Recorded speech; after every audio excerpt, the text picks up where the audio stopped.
السلام علیکم ورحمۃ اللہ وبرکاتہ۔ اعوذ باللہ من الشیطان الرجیم، بسم اللہ الرحمن الرحیم۔ والفجر ولیال عشر، صدق اللہ العظیم۔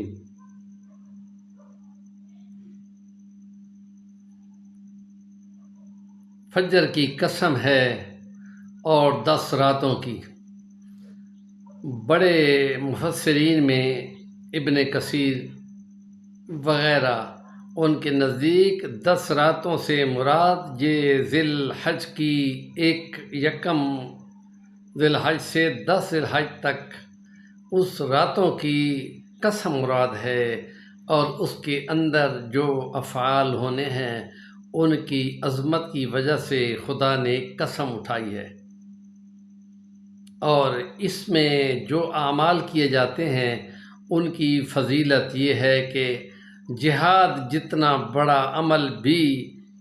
یہاں کیے جانے والے کاموں سے زیادہ فضیلت والا نہیں ہے، سوائے اس کے کہ وہ مجاہد اپنی جان اور اپنے مال سے سب کچھ قربان کر کے شہید ہو جائے تو پھر الگ اس کی یہ شان ہے، وہ فضیلت ہے۔ اس لیے اس میں جو اعمال کیے جاتے ہیں اس کی شان باقی جتنے اعمال کیے جاتے ہیں وہ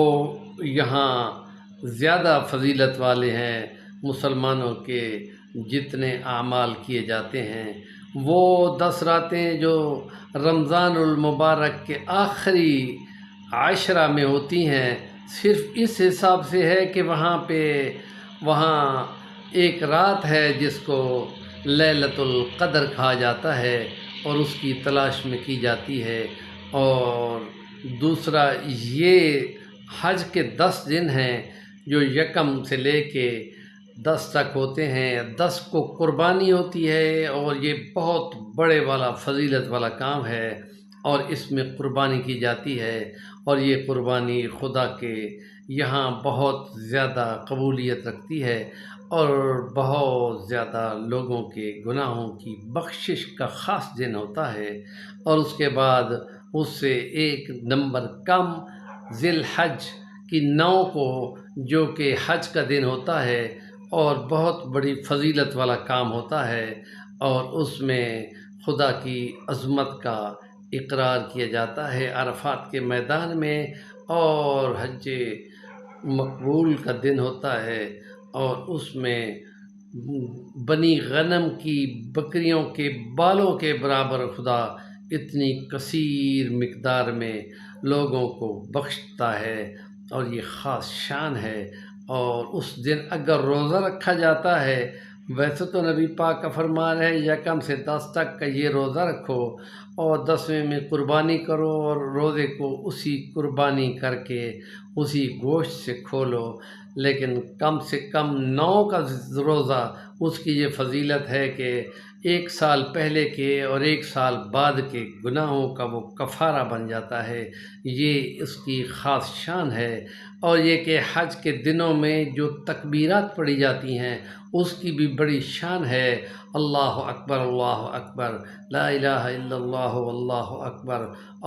اکبر وللہ الحمد۔ اور اس میں جو